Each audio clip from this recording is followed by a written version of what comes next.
Hey everybody, it's the Board Game Blogger. Today I'm here to review Hinkel and Stein. Now this is a really unique game put out by Spiele. They seem to do really unique, interesting games that aren't similar to other games at all. And that's certainly the case here. This is almost a pseudo-dexterity game. And there's no dexterity involved in your personal actions, but what you have are, you've got different sort of artificial rocks, and everyone's going to have their own set of rocks, and you're placing them sort of on this balancing beam, and you're betting on whether or not you're going to be on the side that's heavier or the side that's lighter. And so it doesn't really take any dexterity on your own part. You're just placing it in a sort of a pre-assigned space, but it's, you know, guessing and weighing your rock against your opponent's.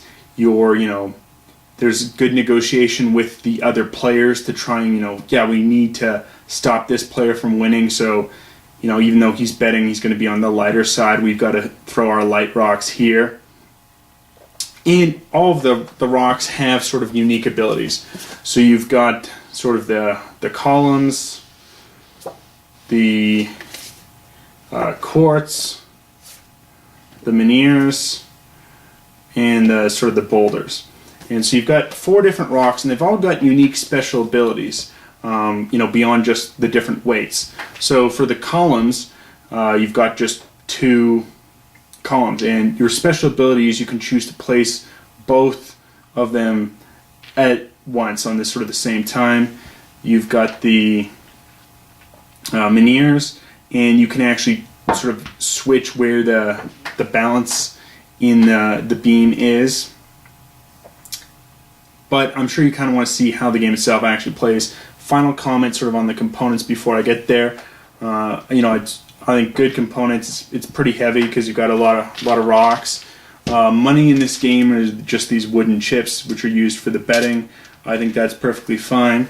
The rule book is in German, as well as these player cards. So I'm not really sure how well it's written. I've read someone's English translation, so I can't really comment on the rule book itself, if it's good, if it's clear, and I'm just kind of piecing together through the translations that I've seen up online. But I'm sure you want to see how this sort of unique game plays. I really like it. It's different than anything else. It's this sort of pseudo-dexterity. It's a lot of sort of bluffing, a lot of negotiation, a lot of timing on, when am I choosing to raise, am I not choosing to raise the pot for the winner. And it's an exciting game, but let's take a look at it now.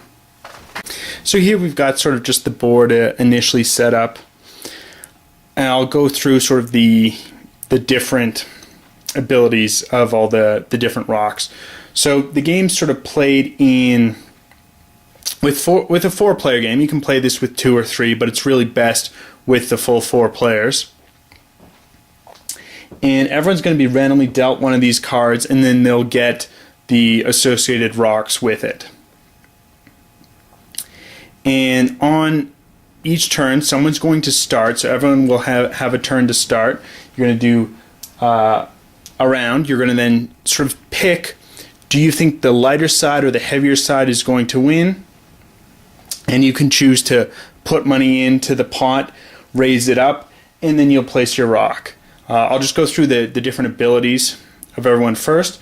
So you've got the quartz, and that is, instead of raising the pot by just 2, which is a standard action, you can choose to raise it by 4. So, if you think you're going to be on the winning side, you can get a lot more money on your turn. You've got the menhirs here. This lets you sort of reset and move where the middle pin is. So instead of just on the middle here, you can slightly slide it over, and that's going to be really advantageous for picking the heavier or the lighter side. You can do that once around, and there's going to be 4 turns around.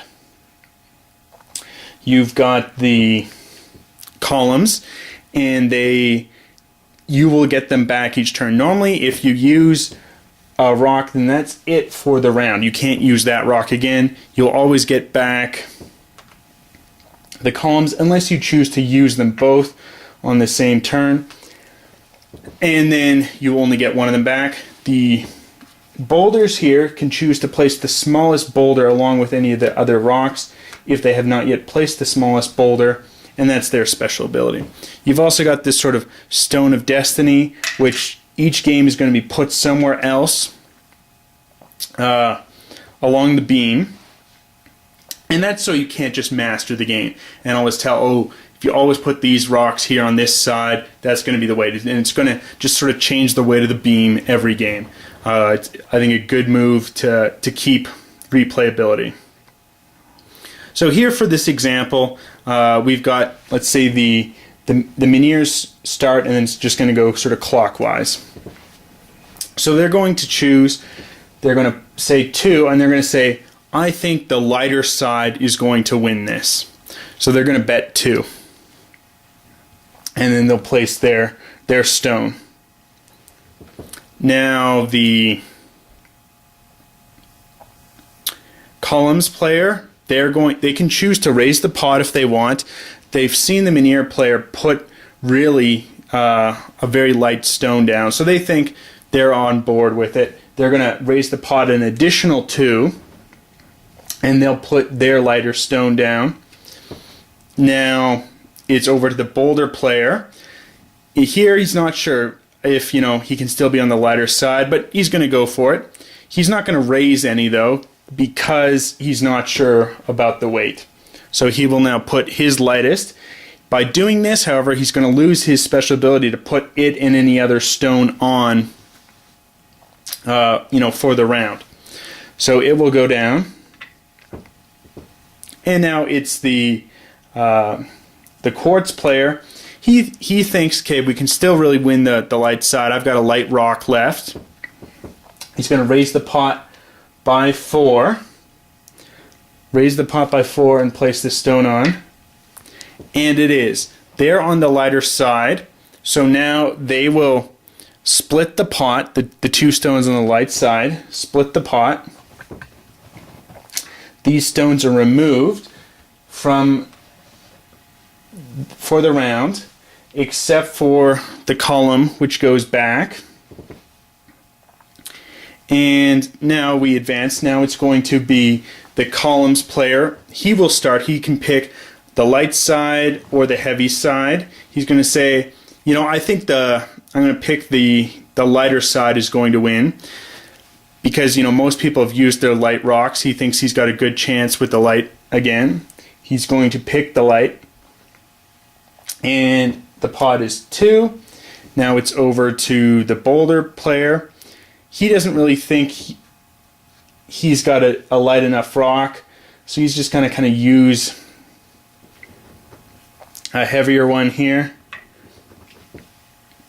Quartz player, he still sees some room. He's going to raise the pot by 4, which is his ability. Place his lighter one here.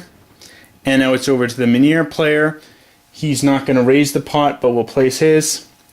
And now see, this side is the heavier side. The quartz and the columns win, and they will split the pot.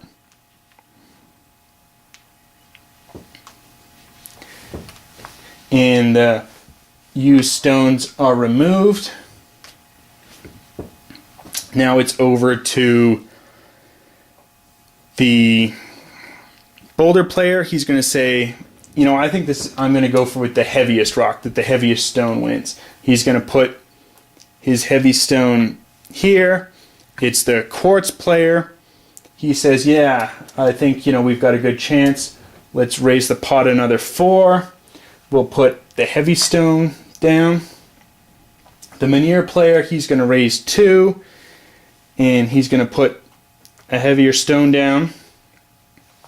And now it is the columns player. He's going to use his special ability. He's going to raise 2. You always raise prior to putting on. And he's going to put both of his pieces down. And now that was enough to win. So the Minier player and the columns player are going to split the pot.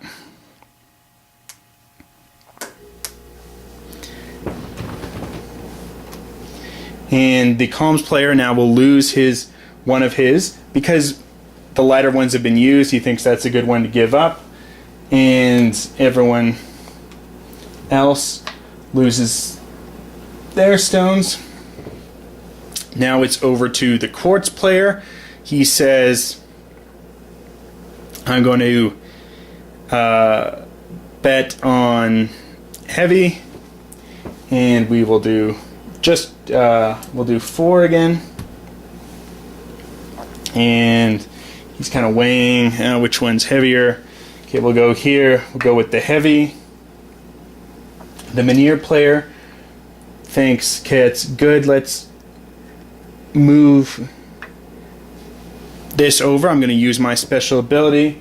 Raise 2. Put the heavier one down. And now it is columns. He's not going to raise. He'll put his down. And the boulder is going to put his down. And here it's enough. That's because the player accidentally moved the beam that way. If, however, he'd moved the beam this way, it would have weighted. So, you've got to know, am I moving the beam correctly? For is it heavier or not? I just was trying to demonstrate that moving the beam can be quite effective. At which side is heavier or lighter. So again, these side will split the pot.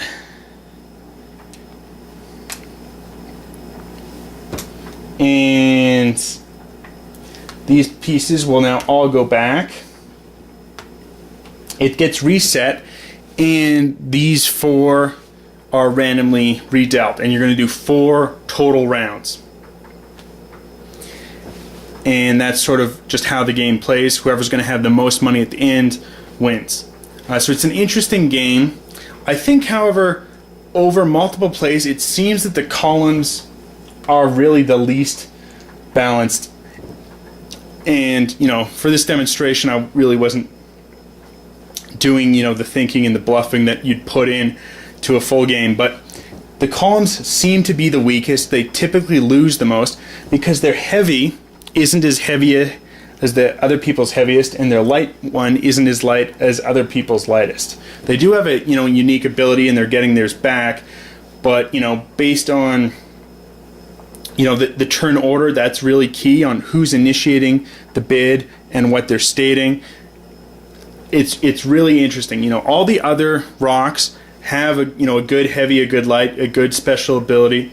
It seems that over repeated plays, whoever's got the columns does the weakest. I don't think it's that big of an issue because you're going to play 4 rounds and exchange which rocks you use. I've just kind of noticed that over the play. It is a very fun game. It's unique, and I think an excellent addition to anyone's collection. My wife doesn't really like this game, however. She thinks it's like too different and too divergent from standard board games, and so it's kind of tougher for her to get into the game. But I like it. I enjoy it. Other people I've played with enjoy it a lot, and I think it's a unique game. It's a lot of fun.